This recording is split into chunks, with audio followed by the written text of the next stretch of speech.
성경 이사야 13장 1절부터 13절 한 절씩 교독합니다. 아모스의 아들 이사야가 바벨론에 대하여 받은 경고라. 너희는 민둥산 위에 기치를 세우고 소리를 높여 그들을 부르며 손을 흔들어 그들을 존귀한 자의 문에 들어가게 하라. 내가 거룩하게 구별한 자들에게 명령하고 나의 위엄을 기뻐하는 용사들을 불러 나의 노여움을 전하게 하였느니라. 산에서 무리의 소리가 나며 많은 백성의 소리가 곧 열국 민족이 함께 모여 떠드는 소리라. 만군의 여호와께서 싸움을 위하여 군대를 검열하심이로다. 무리가 먼 나라에서 하늘 끝에서 왔으며 곧 여호와와 그의 진노의 병기라. 온 땅을 멸하려 함이로다. 너희는 애곡할지어다. 여호와의 날이 가까웠으니 전능자에게서 멸망이 임할 것이니로다. 그러므로 모든 손에 힘이 풀리고 각 사람의 마음이 녹을 것이라. 그들이 놀라며 괴로움과 슬픔에 사로잡혀 해산에 임박한 여자 같고 고통하며 서로 보고 놀라며 얼굴이 불꽃 같으리로다. 보라, 여호와의 날 곧 잔혹히 분냄과 명렬히 노하는 날이 이르러 땅을 황폐하게 하며 그 중에서 죄인들을 멸하리니 하늘의 별들과 해가 돋아도 어두워지며 달이 그 빛을 비추지 아니할 것이로다.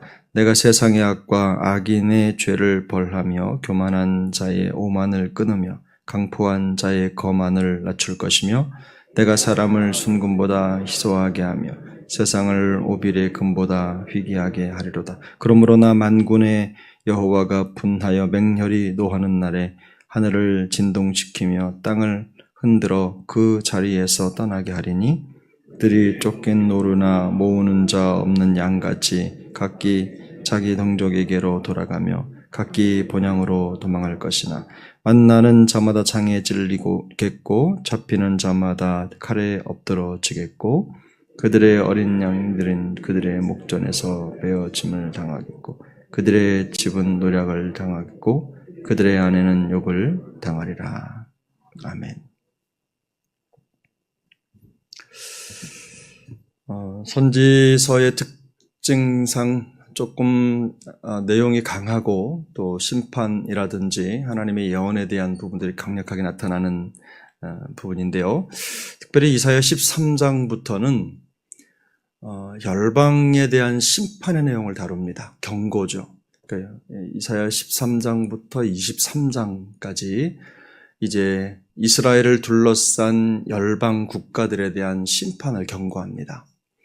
그러니까 이 경고를 통해서 성경이 우리에게 전해주고자 하는 메시지는 분명합니다. 뿐만 아니라 당시 이 메시지를 듣는 이스라엘을 향해서 전해주는 메시지로 분명한 거죠. 무슨 뜻입니까?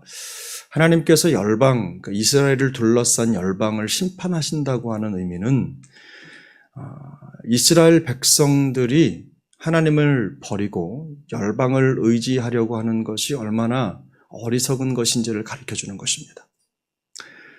당시 이스라엘 백성들이 하나님을 버리고 바벨론을 의지하고 혹은 아수르를 의지하고 이집트를 의지하고 이런 새벽 열방국가, 그 당시에 강대국들이죠. 강대국들의 손을 붙잡고 그들에게 힘을 빌려서 나라를 지키려고 했던 어리석음이 있었습니다. 그 부분들에 대해서 하나님이 철저하게 경고하고 있는 것입니다. 세상은 의지할 대상이 아니라는 거죠. 그래서 오늘 본문 1절을 보면 첫 번째 경고의 대상이 바벨론이라는 것을 알 수가 있습니다. 이 바벨론은 강한 군대를 앞세워서 당시 그 고대 근동아시아 지역을 제패했던 아주 강력한 나라죠. 이스라엘에게 있어서는 실제적인 위협이 되었던 나라입니다. 그러나 이 바벨론은 심판을 받게 될 것입니다. 결국은 심판을 받게 돼요. 하나님께서 그 주변의 나라들을 구별해 세워서 더 강력한 나라들로 바벨론을 심판합니다. 그래서 그 내용이 3절에 보면 내가 거룩하게 구별한 자들이라고 했는데 이건 뭐 하나님의 백성이라기보다는 당시에 그 땅을 지배했던 메데나 페르시아 같은 나라들을 세워서 이 바벨론을 무너뜨리겠다는 하나님의 경고입니다. 하나님은 바벨론보다 더 강한 나라를 일으켜서 그들을 무너뜨리실 것이라고 경고하는 거죠. 이게 세상의 원리입니다. 내가 강하고 능력이 있는 것 같아도 세상은 더 강한 자가 나타나서 과거의 강한 자를 제패하고 또 그들을 꺾는 거죠. 결국 세상 모든 나라들은 힘과 권력이 영원하지 않다는 것을 이 바벨론 비롯한 열방 심판을 통해서 경험하게 된다는 겁니다. 그래서 6절을 보면 너희는 애곡할지어다. 여호와의 날이 가까웠으니 전능자에게서 멸망이 임할 것임이라 라고 말씀을 합니다. 그래서 우리가 여호와의 날 그러면 그날이 언제인가 이렇게 생각이 먼저 드는데요. 여기서 말하는 이 여호와의 날이라고 하는 것은 미래의 어떤 구체적인 날짜를 말하는 것이 아닙니다. 하나님께서 그 역사 속에서 구체적으로 그 역사에 개입하셔서 하나님의 심판을 드러내시는 그날, 그때를 얘기하는 겁니다. 그러니까 정해지지는 않았지만 하나님은 무슨 뜻입니까? 언제든 이 세상에 대해서 심판할 준비를 다 마치셨다라는 거죠. 언제든 그들을 멸할 준비가 돼 있으신 하나님이라는 거예요. 이스라엘 백성들은 이 여호와의 날에 대한 선포가 이루어지면 그들은 하나님의 심판이 아니라 하나님의 축복이 임할 것이라고 하는 막연한 기대를 가지고 있었습니다. 그런데 오늘 이 선지자의 글을 통해 보면 이 여호와의 날은 이스라엘뿐만 아니라 하나님을 대적하고 하나님 앞에 불순종하는 모든 나라들은 결국 하나님의 심판을 받게 될 것이라고 하는 경고가 담겨져 있습니다. 그래서 11절을 보면 이사야는 사람의 오만과 거만에 대해서 언급을 하고 그 오만과 거만을 가지고 있는 불신앙의 사람들이 심판을 받을 것이다 라는 것을 분명하게 말합니다. 하나님의 영광이 아니라 사람의 영광을 취하고 사람의 힘을 드러내려고 하는 세상에 대해서 하나님은 모든 것이 하나님의 심판의 손 아래에 있음을 보여주는 것이죠. 여러분, 우리 16절을 본문 6절을 우리 한번 같이 읽겠습니다. 6절입니다. 너희는 애곡할지어다. 여호와의 날이 가까웠으니 전능자에게서 멸망이 임할 것이미로다. 아멘. 이 가까웠다라는 말이 바로 준비가 끝났다라는 말입니다. 하나님은 끝까지 하나님 앞에서 불신앙을 버리지 않고 돌아서지 않는 오만과 거만에 물들어 있는 세대에 대해서 언제든 심판할 준비가 되어 있으시다는 뜻입니다. 하나님이 늦게까지 우리를 심판하지 않으시고 오래 참으시는 이유가 무엇이겠습니까? 바로 우리의 회개를 하나님 앞에 돌아오기를 기다리고 계시다는 뜻이겠죠.